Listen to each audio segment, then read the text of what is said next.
नमस्कार, मैं हूं अंजलि भंडारी और हमारे खास कार्यक्रम वंदे मातरम में आपका बहुत बहुत स्वागत है। नौकरशाहों और अधिकारियों की नियुक्ति को लेकर मुख्यमंत्री केजरीवाल और दिल्ली के उपराज्यपाल नजीब जंग के बीच इस वक्त जंग चरम पर है। उपराज्यपाल पर निशाना साधते हुए जहां केजरीवाल एक के बाद एक अफसरों को नए नए फरमान जारी कर रहे हैं, वहीं नजीब जंग को भी केजरीवाल के आदेश रास नहीं आ रहे। चलिए आज के वंदे मातरम की शुरुआत करते हैं दिल्ली के मुख्यमंत्री अरविंद केजरीवाल और उपराज्यपाल की इसी अजीबोगरीब जंग के साथ। और आपको बता दें कि इस चर्चा में हमारे साथ स्टूडियो में मौजूद है आम आदमी पार्टी की नेता शबनम खान जी, आपका बहुत बहुत स्वागत है। साथ ही साथ बीजेपी सांसद उदित राज जी हमारे साथ इस चर्चा में जुड़ेंगे। वहीं इस पूरे मामले को लीगली तौर पर किस तरीके से देखना चाहिए उस पर हमें जानकारी देंगे केटीएस तुलसी जी, वरिष्ठ अधिवक्ता हैं। साथ ही साथ लखनऊ से हमारे साथ कांग्रेस नेता मेहंदी हसन जी जुड़ेंगे। तो चलिए करते हैं वंदे मातरम की शुरुआत।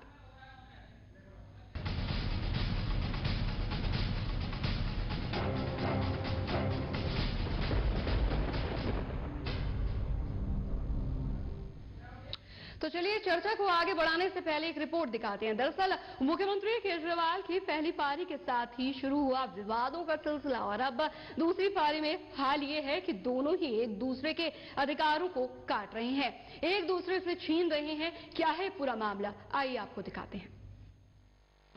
केजरीवाल और उपराज्यपाल नजीब के बीच जंग जारी, अफसरों के तबादले पर जारी रस्साकशी, एलजी की ताकत कम करने के लिए सीएम का नया फरमान, सीएम से पूछे बिना एलजी का आदेश न माने, आखिर कब थमेगी दिल्ली की अजीब जंग।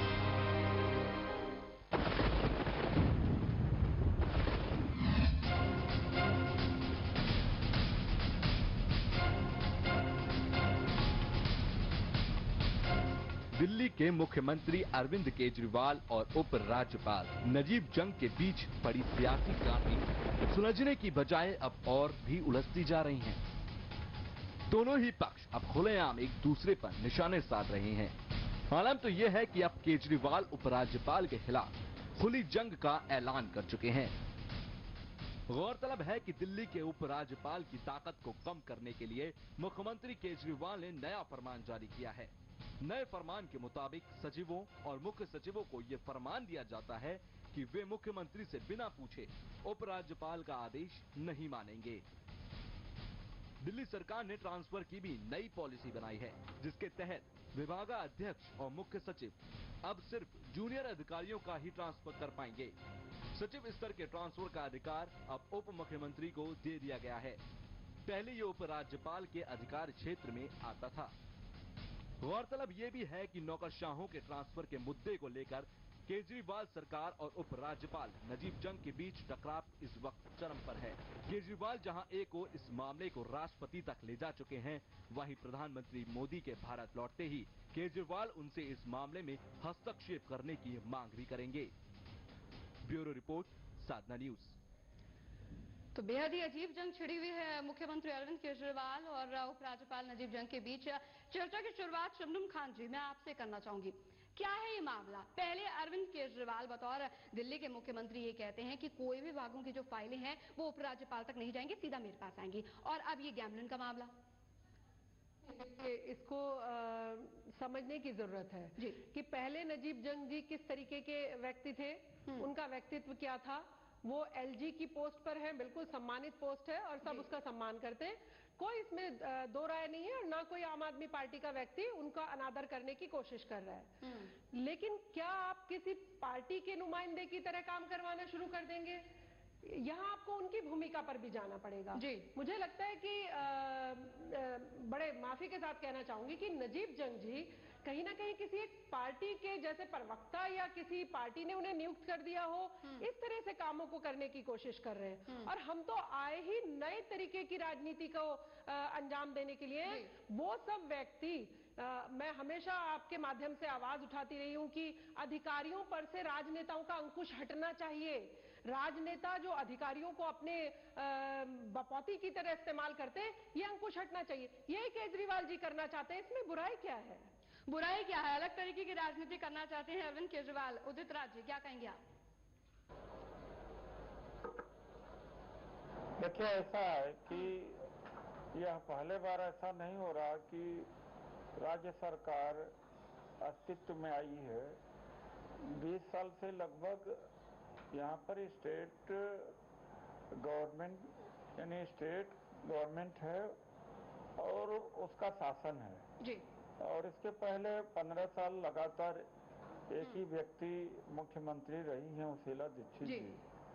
तब तो ऐसा विवाद नहीं कभी उठा और सेट रूल्स हैं, डिफाइंड रूल्स हैं। उनकी भी कभी एलजी से नहीं बनी। कोई नई चीज होती, नई संस्था बनी होती तो समझा जा सकता था कंफ्यूजन है और जो लाइन ऑफ डिमार्केशन है इज नॉट क्लियर। लेकिन ये तो line of demarcation is quite clear and of course government has functioning जी for a long and I have hardly seen there was any contradiction and conflict. अब पता नहीं क्यों अरविंद केजरीवाल जी या आम आदमी पार्टी की सरकार से इतनी कॉन्फ्लिक्ट एलजी से क्यों हो रही है जी।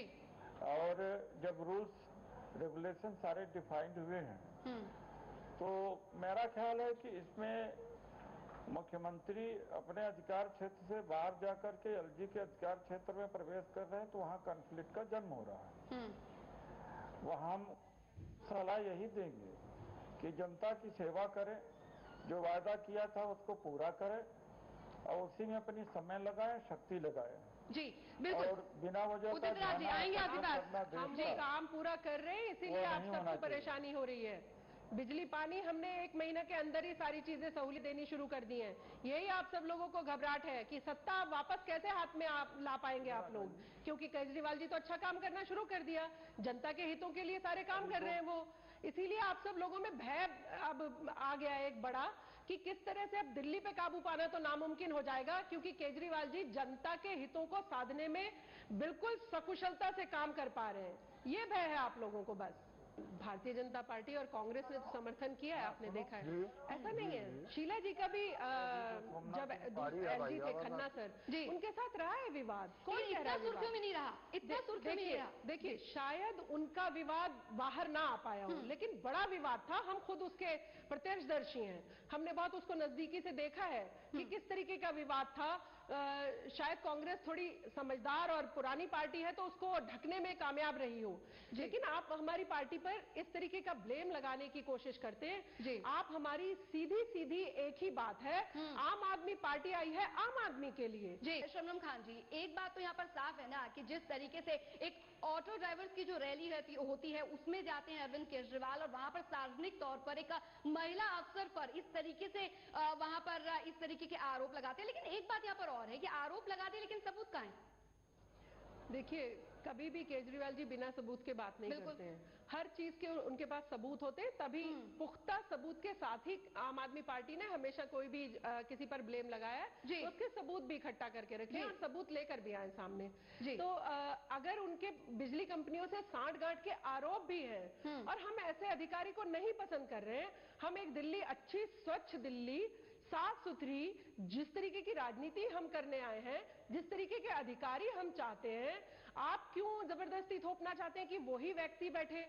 क्यों क्या दिल्ली के सीएम का अधिकार नहीं है कि वो उन अधिकारियों को अपनी पसंद के शबनम जी, लेकिन एक महिला छवि के अधिकारियों को शबनम जी एक महिला होने के नाते मैं आपसे पूछना चाहूंगी यही सवाल कि एक सार्वजनिक मंच से वो भी एक महिला अफसर के खिलाफ इस तरीके के आरोप लगाना क्या ये सही है? सार्वजनिक मंच से एक महिला अफसर, कार्रवाई कीजिए ना। उन्होंने उनका कोई अपमान नहीं किया है जी। बिजली कंपनियों से सांठगांठ का आरोपी आप फिर उन्हें महिला, अगर वो अधिकारी हैं, आप उन्हें महिला पुरुष में क्यों बांटने की कोशिश कर रहे हैं? जी अधिकारी मतलब अधिकारी, कोई भी अधिकारी अगर इस तरीके की चीजों में लिप्त पाया जाएगा और हम उसके खिलाफ आवाज उठाएंगे तो आप हम पर यह आरोप लगाने की कोशिश करेंगे कि देखिए आप तो महिला को ये कह दिया। जी नहीं, कोई अधिकारी अगर इस तरीके की चीजों में उस पर आरोप प्रत्यारोप है तो आपको उसका जवाब देना पड़ेगा। क्यों आप हम पर वही अधिकारी थोपना चाहते हैं जो कहीं आरोप में लिप्त है? क्यों हमारी मर्जी से उन अच्छे अधिकारियों को, लेकिन ये आरोप कब क्यों हमारे से पहले अच्छे अधिकारियों को कहीं आने ही नहीं दिया जाता था। हर कोई अपनी मनमर्जी का मालिक, किसी भी अधिकारी को आप कहीं भी बिठाते थे। जब शकुंतला गैमलिन ऊर्जा सचिव थी तब ये सब आरोप क्यों नहीं खुल के सामने आए, अभी क्यों आए?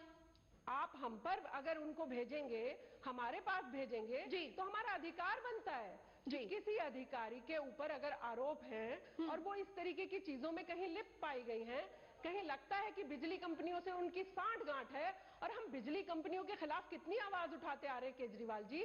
आप इस तरीके की चीजों को देखिए, दिल्ली की जनता तो बहुत समझदार है। जी, आप जी। किसी भी तरीके का रूप दिखाना चाहें, जी। दिल्ली की जनता समझ रही है जी। कि हम अच्छे अधिकारियों को सम्मान देना चाहते हैं। और केजरीवाल जी ने कहा भी था, जितने भी अच्छे अधिकारी हैं किसी तरह से ना डरे, सामने आए, और कोई भी मदद करना चाहता है, कोई भी उनकी एडवाइस है, बिल्कुल स्वागत है उनका। तो आपको ये चीजें भी समझनी होगी। चलिए ठीक है, इस पूरे मामले के जो लीगल एस्पेक्ट्स हैं वो हम जानने की कोशिश करते हैं। केटीएस तुलसी जी हमारे साथ जुड़े हुए हैं। केटीएस तुलसी जी, क्या एलजी ने मुख्य सचिव नियुक्ति मामले में क्या अपने अधिकारों से बाहर जाकर ये इस तरीके का फैसला लिया है? जी, मैं यही समझता हूं कि उन्होंने अपने अधिकारों के बाहर जाके ये फैसला लिया है। जी। क्योंकि जो government of national capital territory act है, उसका सेक्शन 41 में ये साफ लिखा गया है कि एलजी साहब का डिस्क्रिशन किस एरिया में होगा। जी। डिस्क्रिशन एलजी का अकॉर्डिंग टू सेक्शन 41 जी। उन मामलों में होगा जिसमें जो दिल्ली की असेंबली है, जी। वो उनको अधिकार नहीं है कानून बनाने का। जी। उनको अधिकार जो भी स्टेट गवर्नमेंट्स के अधिकार होते हैं दिल्ली में वो कम हैं। जी। और उसमें फर्क ये है कि पुलिस के ऊपर कोई कानून नहीं बना सकती है दिल्ली की असेंबली, जी। और जमीन के ऊपर कोई कानून नहीं बना सकती। तो ये दो रिजर्व सब्जेक्ट्स हैं जिनके ऊपर केंद्र सरकार का डायरेक्ट अख्तियार है। और ये जो दोनों हैं, ये केंद्र सरकार थ्रू लेफ्टिनेंट गवर्नर इन दोनों मामलों में डायरेक्ट हस्तक्षेप करती है। जी। जी। मगर मैं ये समझता हूं कि जो प्रजातंत्र है, भारत के संविधान ने पार्लियामेंट्री सिस्टम अडॉप्ट किया है। जी। और पार्लियामेंट्री सिस्टम का मतलब यह है कि जो भी काउंसिल ऑफ मिनिस्टर्स जी। गवर्नर या राष्ट्रपति को सलाह देती है, वो सलाह बाध्य होती है। जी। अब जो डिस्क्रिशन है लेफ्टिनेंट गवर्नर का, वो डिस्क्रिशन ऐसे मामलों में है जो या तो पुलिस का मामला या जमीन का मामला हो। लेकिन में दखल नहीं दे सकती है सरकार, ना असेंबली सरकार कानून बना सकती है। जी। मगर बाकी सारे मामलों में, including appointment of chief secretary, मेरे विचार में तो lieutenant governor is bound by the advice of the council of ministers. और प्रजातंत्र, लोकतंत्र सबसे बड़ा मूल्य है संविधान का। इतनी बड़ी बहुमति से कोई सरकार बन के आए जी। और उसको काम ना करने दिया जाए, कानून के मुताबिक उनके अधिकारों का उल्लंघन किया जाए। बिल्कुल। तुलसी जी मैं आपके पास आऊंगी। जी बिल्कुल, तुलसी जी मैं आपके पास आऊंगी। उदित राज जी, आम आदमी पार्टी का ये कहना कि दरअसल जो एलजी हैं वो बीजेपी के एजेंट के तौर पर काम कर रहे हैं, तख्ता पलट करना चाहते हैं दिल्ली में। आम आदमी पार्टी की बात की है कि किसी दूसरे के ऊपर आरोप लगाना, जी, दूसरे का स्टिंग करना, जब उनका स्टिंग हो जाए तो कहते हैं डॉक्टर सीडी है। तो अब उनके बारे में क्या कहा जा सकता है? जब उनके पक्ष में बात आ जाए तो ठीक है, जैसे ही उनके पक्ष में बात नहीं आती, भारतीय जनता पार्टी के ऊपर आरोप मढ़ देते हैं। जी। हमने जैसे पहले कहा कि सरकार चलाने के लिए जनता ने उन्हें भेजा है। जो बिजली है, पानी है, स्वास्थ्य, स्कूलों की स्थिति इतनी खराब है, उसको उस पर ध्यान दे। खराब थी, आप लोगों ने कर रखी थी, उसे अब सुधारा जा रहा है, उस पर काम किया जा रहा है। खराब है नहीं, आप लोग कर छोड़ कर गए सब काम तो किया जा, हम उसको सुधारने के लिए पूरी ताकत के साथ काम कर रहे हैं। देखिए ऐसा है, और आप लोगों को ये डर बैठ गया है कि अगर इन्होंने सब स्थिति सुधार दिल्ली की तो हम जाएंगे कहाँ? दिल्ली तो फिर कभी काबू में आने वाली है। इसलिए आप लोग कभी नजीब जंग जी से, कभी किसी से, किसी माध्यम से तंग करना चाह रहे हैं आम आदमी पार्टी को, काम नहीं करने देना चाहते हैं आप। क्या हो गया बता दीजिए? नहीं, क्या क्या कर दिया है काम ऐसा? बिजली पानी हमने तुरंत दिया, स्कूलों की व्यवस्था सुधारने में, मैं खुद स्कूलों को देख रही हूँ, मुझे पता है कि किस तरह से सुधारने की कोशिश में लगे हम लोग। कितनी खराब व्यवस्था छोड़कर गए हैं, मराई हुई व्यवस्था। अभी देखो उसको सुधारने में हमें थोड़ा समय तो लगेगा, आप लोग तो खराब करके चले गए। फर्जी आया, वो आपके ही समय में फर्जीवाड़ा हुआ है, क्योंकि एजुकेशन आपके साथ में है। 60 साल आप रहे, 40 साल आप रहे, 8-8, 10-10 साल आप राज करके जाए, और आम आदमी पार्टी के ऊपर सारा कुछ मरने की कोशिश करें। इस तरीके के करना है आप। पहले आप इतिहास खंगालिए, किसने राज किया है, राज करें आप, सारी चीज खराब करें आप, फिर आम आदमी पार्टी और केजरीवाल जी के सर ठीकरा फोड़ने की कोशिश करें। ये सब दिल्ली की जनता समझ चुकी है, अब आपकी बातें सुनने वाली नहीं है। दिल्ली की जनता को सुविधाएं मिल रही है, वो समझ रही है कि बिजली आ रही है, पानी आ रही है। बिजली का बिल देखिए, आज लोग मेरे पास आते हैं, कहते हैं मैम पहले जो 3000 दिलाता था 300 रुपए आने लगा है, आप देखिए पहले। बिल्कुल, चलिए चर्चा को आगे बढ़ाएंगे, लेकिन इससे पहले दिल्ली में छिड़ी इस सियासी जंग पर तमाम राजनीतिक दलों का क्या कुछ कहना है, आइए आपको दिखाते हैं। नहीं, अब ये गतिरोध जो चल रहा है, ये इसके संदर्भ में तो हम निश्चित रूप से बाद में बात करेंगे कि क्या होगा, लेकिन सरकार संविधान की भावनाओं के अनुरूप काम नहीं कर रही है, ऐसा मेरा मानना है। पिछले हफ्ते इनको सर्वोच्च न्यायालय ने कहा है कि तुम हर किसी दफा और हर कानून के दोनों तरफ रह के नहीं खेल सकते हो और दोनों तरफ से बात नहीं कर सकते हो, बात नहीं रख सकते अपनी। तो इसमें ज्यादा चौंकाने वाली बात नहीं है। हाँ, चौंकाने वाली बात ये जरूर है कि ये जो आर्टिकल 239 कॉन्स्टिट्यूशन के को लेके ये लोग बात करते रहते हैं, दोबारा बात करते रहते हैं, उसी को ये लोग फॉलो नहीं करना चाह रहे। उसके हिसाब से साफ लिखा हुआ है कि दिल्ली के अंदर जो यूनियन टेरिटरी मानी जाती है, अगर कोई एडमिनिस्ट्रेटर है तो वो हमारे लेफ्टिनेंट गवर्नर है। अब आप जबरदस्ती झगड़ा बढ़ाना चाह रहे हैं मीडिया में जिंदा रहने के लिए, तो ये आप जाने।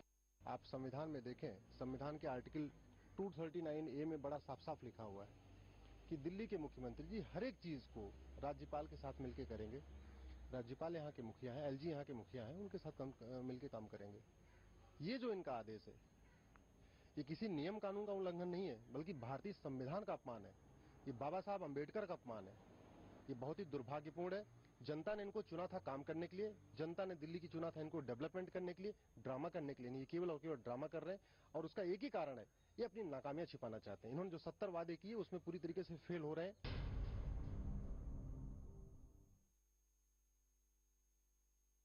बिल्कुल, चर्चा को आगे बढ़ाएंगे। शबनम खान जी, जैसे तमाम जो राजनीतिक प्रतिक्रियाएं आ रही हैं, कई जगह ये कहा जा रहा है कि बेवजह का ये झगड़ा बढ़ाया जा रहा है, जो प्रधान सचिव है उनके ऑफिस में ताला लगा दिया जाता है। क्या आपको नहीं लगता इस तरीके से गलत मैसेज जाएगा ब्यूरोक्रेट्स पर?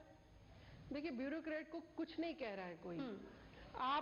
मैं आपसे बार बार आपके माध्यम से कहना चाहती हूँ जनता से कि उन्होंने खुद कहा है जी, जो भी अधिकारी हैं, कोई भी सलाह है, कोई भी दिल्ली के विकास में और आगे बढ़ाने में कुछ भी चीज आपके पास है, आप लेकर आइए सर आंखों पर। उन्होंने खुद कहा है। लेकिन अगर कोई हम पर थोपना चाहेगा, ऐसे अधिकारियों को जो उनकी सुनते थे, ऐसे अधिकारियों को जो उनके द्वारा किए गए कामों को यहाँ पर आगे बढ़ाने की कोशिश करेंगे, या दिल्ली सरकार में कोई खलबली मचाने की कोशिश, शबनम जी मैं आपके पास आऊंगी नहीं किया। बिल्कुल शबनम जी, इस पूरे मामले को लेकर जो संविधान आर्टिकल 239AA उसके बारे में भी बात करते हैं। केटी तुलसी जी, बार बार इस पर जोर दिया जा रहा है कि आर्टिकल 239AA के तहत ये सब कुछ हो रहा है, इस बारे में आपसे जानना चाहेंगे। आर्टिकल 239 में कोई ऐसा प्रावधान नहीं है कि नॉन रिजर्व सब्जेक्ट्स पे भी लेफ्टिनेंट गवर्नर जो है वो जो चुनी हुई सरकार है उसकी मिनिस्ट्री को ठुकरा सकता है जी। मैं ये समझता हूं कि ये लड़ाई एलजी और केजरीवाल साहब में नहीं है, ये लड़ाई है राजनाथ सिंह जी की मुख्यमंत्री के साथ। क्योंकि जो लेफ्टिनेंट गवर्नर है वो सेंट्रल गवर्नमेंट का नुमाइंदे हैं, an agent of the central government, he has to implement the directions of the central government, और बिना डायरेक्शन के सेंट्रल गवर्नमेंट के ये कुछ नहीं होता जी। लेफ्टिनेंट गवर्नर नजीब जंग जी बहुत सुलझे हुए एक शासक हैं, उनको मालूम है, उनको सारी लाइफ का एक्सपीरियंस है जी। ये प्रजातंत्र है, ये लोकतंत्र है, और उसकी जो चुनी हुई सरकार है उनको पूरा अधिकार है कि नॉन रिजर्व सब्जेक्ट्स में जो भी वो राय दें उसके ऊपर राज्यपाल को अपनी मोहर लगानी ही पड़ेगी। ये पार्लियामेंट्री सिस्टम है, ये सेंटर में भी यही चलता है और स्टेट्स में भी यही चलता है। पता नहीं, समझ में नहीं आता कि क्यों ऐसी प्रॉब्लम क्रिएट की गई है सेंट्रल गवर्नमेंट द्वारा कि दिल्ली की सरकार को नहीं चलने देना, कुछ भी हो जाए नहीं चलने देना। ये मैं तो समझता हूं कि ये रवैया जो है सेंट्रल गवर्नमेंट का, ये संविधान के खिलाफ है और लोगों के हित में नहीं है। बिल्कुल संविधान के खिलाफ है ये गवर्नमेंट का इस तरीके से जो एक्शन लिया गया है। बिल्कुल इसका जवाब ले लेते हैं। उदित राज जी, आप सुन रहे थे केटीएस तुलसी जी को। सरकार यूनियन टेरिटरी और जो दूसरे राज्य हैं दोनों का मिक्स्ड काइंड ऑफ एडमिनिस्ट्रेशन से चल रही है, बहुत दिनों से चल रही है। कुछ पावर केंद्र के हैं, कुछ राज्य के हैं। पहले क्या विकास नहीं हुआ, पहले सड़कें नहीं बनी, पहले फ्लाईओवर ब्रिज नहीं बने, पहले कॉमनवेल्थ गेम हुआ, एशियाड गेम भी हुए, बहुत सारे कार्य हुए। तो मैं यह कहना चाहता हूँ कि क्या इन परिस्थितियों में काम नहीं हो सकता है?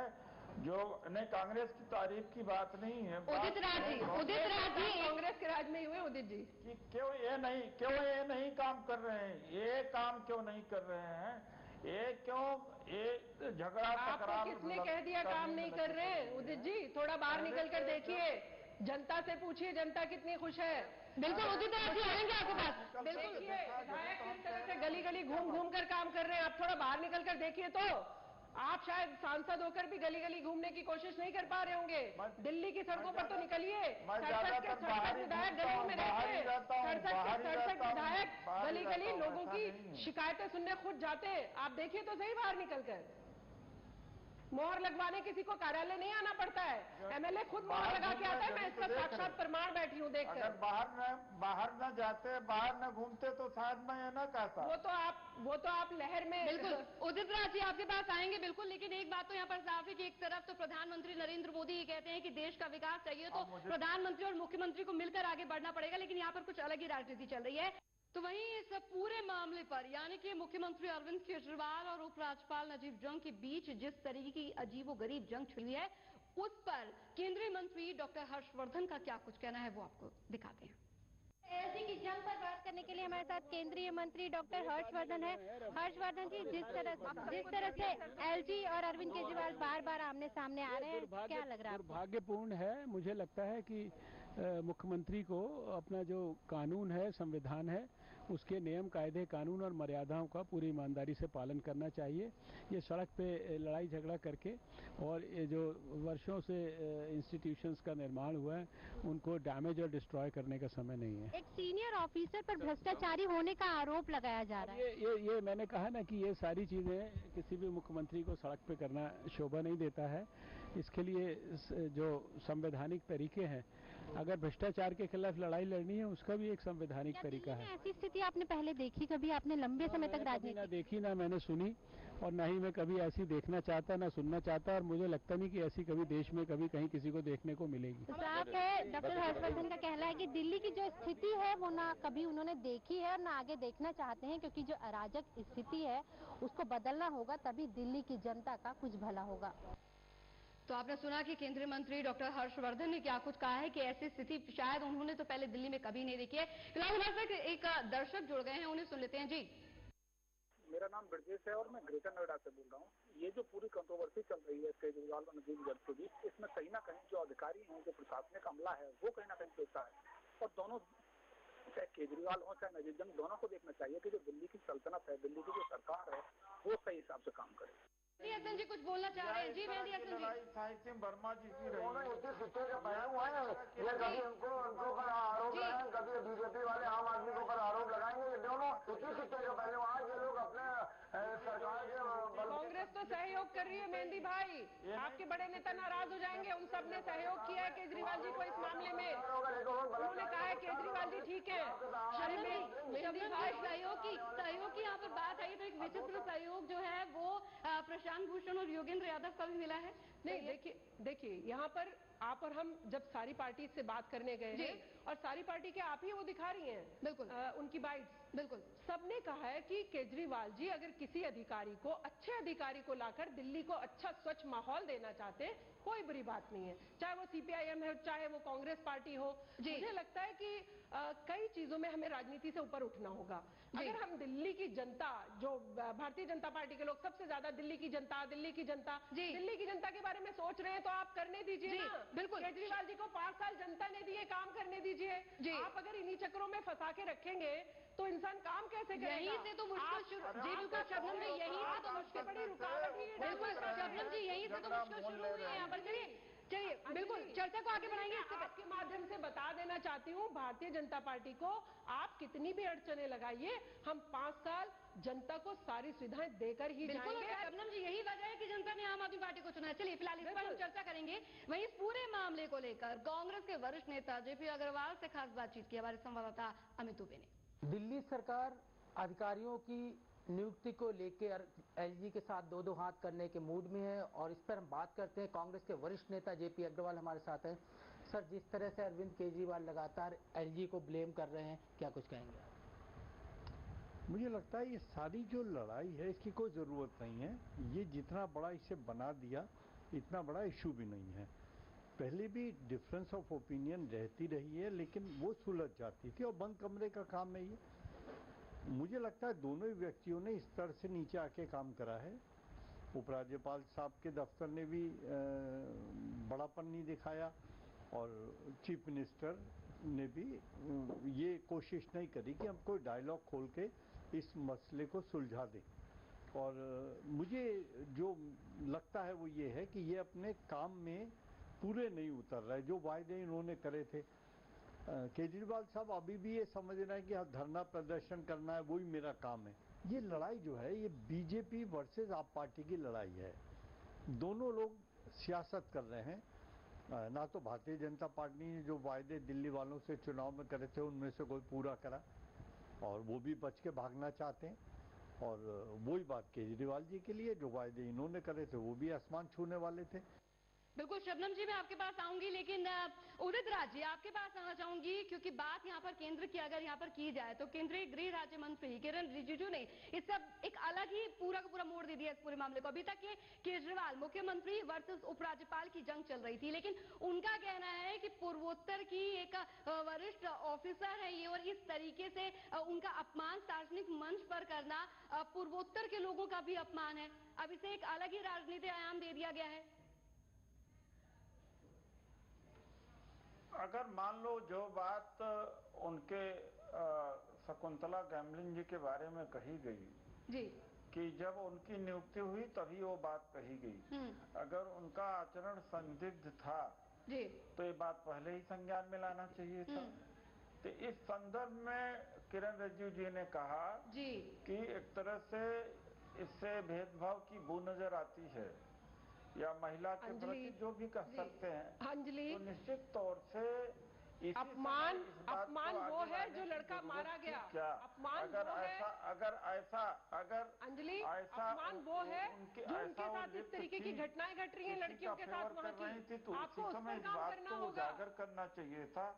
तो इस संदर्भ में उन्होंने देखा वो वाली चीजें तो नहीं दिखाई दे रही हैं कि जाऊं और पूर्वोत्तर के लोगों के साथ जो दुर्व्यवहार हो रहा है उनको बचाने के लिए जो मुझे बड़े कड़े कदम उठाने चाहिए, उन पर काम करना चाहिए उनको।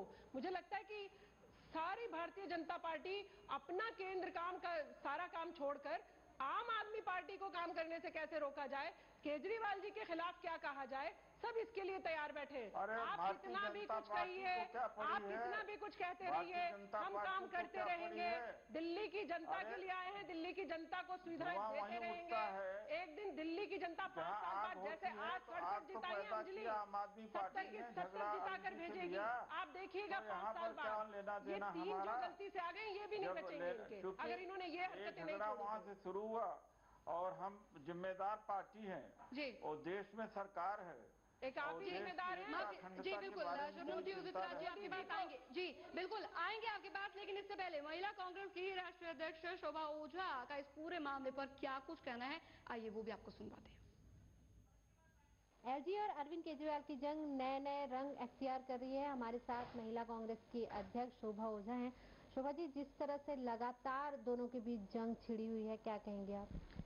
देखिए, एलजी और मुख्यमंत्री दोनों अपने दायित्व से मुंह मोड़ रहे हैं। दोनों की जवाबदारी है कि दिल्ली को एक अच्छा शासन प्रशासन मिले और ये आपस की लड़ाई में उलझे हुए हैं। दिल्ली की जनता त्रस्त है और दिल्ली की जनता कुल मिला के लूजर है, क्योंकि ये दोनों अपने अपने अहम की लड़ाई लड़ते हुए नुकसान दिल्ली की जनता का कर रहे हैं। देखिए, अरविंद केजरीवाल जी जब सब जानते हैं किस तरह से बहुत वादे करके सत्ता में आए हैं और अब जब उन्हें लग रहा है कि वो अपने करे हुए वादे को पूरा नहीं कर पा रहे हैं तो वो तमाम लोगों का ध्यान बटाने के लिए इस तरह की हरकत करने के आदी। एक महिला के साथ इस तरह की बात कर रहे हैं महिला के लिए, क्या महिला कांग्रेस कोई कदम उठाएगी इसको लेकर? देखिए, अरविंद केजरीवाल जी जो दूसरों को कहते हैं कि सबूत लाइए तभी आरोप लगाएं, तो उनको भी इस तरह की बात करने के पहले बिना सबूत के नहीं करना चाहिए। बिल्कुल। शबनम खान जी, आपके पास आना चाहूंगी, एक कंक्लूडिंग रिमार्क आपसे चाहूंगी, क्योंकि पहली बार नहीं है कि किसी सचिव स्तर के इस अधिकारी पर इस तरीके से जो कार्रवाई है वो की गई है। चलिए मानते हैं, लेकिन आप ये भी मानती होंगी कि किसी भी सिस्टम में जो ब्यूरोक्रेट्स होते हैं वो एक स्पाइनल कॉर्ड का काम करते हैं। लेकिन इससे पहले अगर बात कर ली जाए, दिल्ली डायलॉग कमीशन के सदस्य सचिव आशीष जोशी, सिर्फ मात्र उन्हें ये कहकर निकाल दिया गया कि वो ऑफिस में पान गुटखा खाया था। लेकिन इस बार जिस तरीके की एक बार फिर से दिल्ली की जनता के सामने इस तरीके की जो बातें हैं वो सामने आई है, ब्यूरोक्रेट्स को लेकर लड़ाई अलग ही छिड़ गई है। आपको नहीं लगता कि आम आदमी पार्टी जिन समस्याओं, जनता की जिस सरोकार को लेकर इस सत्ता में आई है उसे पहले पूरा करना चाहिए? दिल्ली उसी पर काम चल रहा है। हम किसी भी अधिकारी को कोई भी चीज करने की छूट देने कार्यालय में, आइए आप पान गुड़ा बीड़ी पीजिए, सिगरेट फूकिए, आपके माध्यम से क्या मैसेज जाएगा? किस तरीके के अधिकारी हैं? एक तरफ आप पान बीड़ी इन सब चीजों पर प्रतिबंध लगाने के लिए काम करते हैं। मैं आपके माध्यम से केंद्र सरकार से पूछना चाहती हूँ, मोदी जी के बराबर में बैठा हुआ आईएएस अधिकारी या कोई भी आईपीएस अधिकारी या कोई भी अधिकारी सिगरेट पिएगा, गुटखा खाएगा, वो उसको बिठाएंगे या भगाएंगे? सिर्फ इतना बताइए। लेकिन यहाँ पर अधिकारों की जो जंग शुरू हुई है उसका कुछ अलग ही पैमाना है। चलिए शुक्रिया। ये भी भारतीय जनता पार्टी की देन है। यहाँ केजरीवाल जी ने कुछ नहीं किया है। हमारी डिमांड है अच्छे अधिकारियों को दीजिए। चलिए, जनता भी उम्मीद करती है कि जो सिस्टम में अच्छे अधिकारी हैं और साथ ही साथ अच्छे नेता भी हैं जो कि उनका उद्धार कर सके। शुक्रिया शबनम खान जी हमारे साथ जुड़ने के लिए, साथ ही साथ उदित राज जी आपका भी बहुत बहुत शुक्रिया इस चर्चा में शामिल होने के लिए।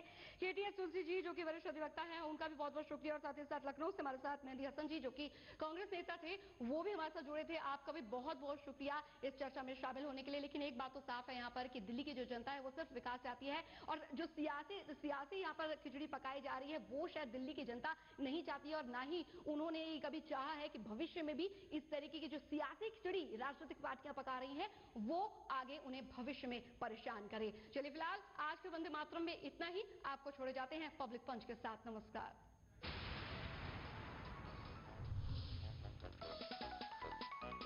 भारतवासी चकित हैं कि आखिर उन्होंने प्रधानमंत्री चुना था या वास्को डी गामा जो दुनिया की खोज पर निकला है।